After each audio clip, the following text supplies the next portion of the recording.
Was just beautiful, gorgeous. That sounded very like from a hymn from a church or something. That's kind of Yeah, it is a beautiful theme called Finlandia, written by Sibelius, Jan Sibelius. And what I did is just a spontaneous exploration based on his idea. I see. The chord, like chord, you started with chord melody. Could you like talk about your approach to that? Yeah, usually I just first look at the melody, you know.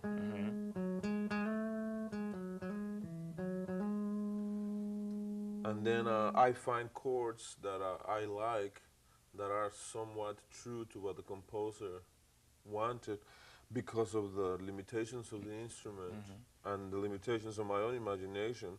So that's the B chord, you know, back to the E. Okay. And then an F sharp minor. As opposed to what Sibelius did when he went back to the B. But that chord doesn't voice properly in the bass, so I just went. And then this part, you know.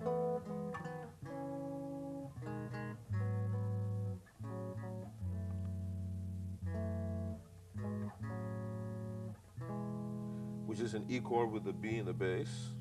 Then, you know, A chord. Then different, like an F sharp minor with A in the bass, an inversion. Then you have the back to a G sharp triad, major triad, which at that point the song modulates, and then just out of nowhere comes from the G sharp major to an E major, which creates a richness that's really fabulous. So that's really interesting. As a bass player, you're not limiting yourself to putting the root on the bottom of all those chords. Exactly. Which makes it. Yeah, it's important for bass players to think a lot about inversions because the bass, all the chords are named from the bass. So that depending on what you play on the bass, you change the name of the chord, and many of your friends might not like the names that you give to the chords that they intended. Yes, right.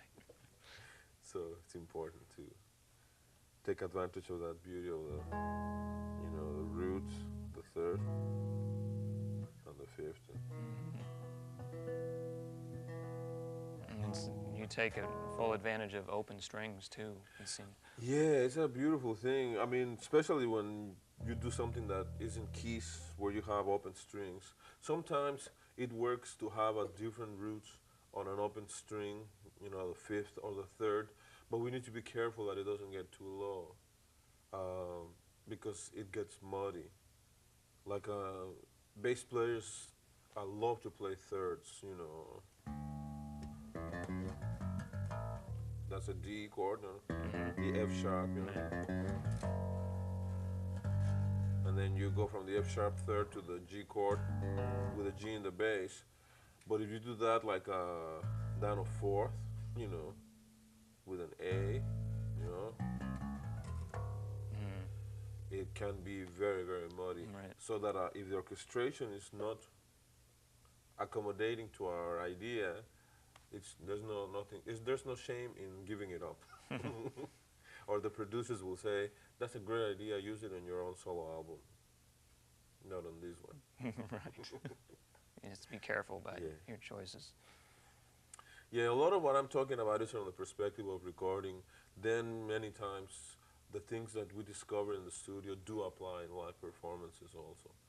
So if not the producer, the band leader might say that he doesn't like it.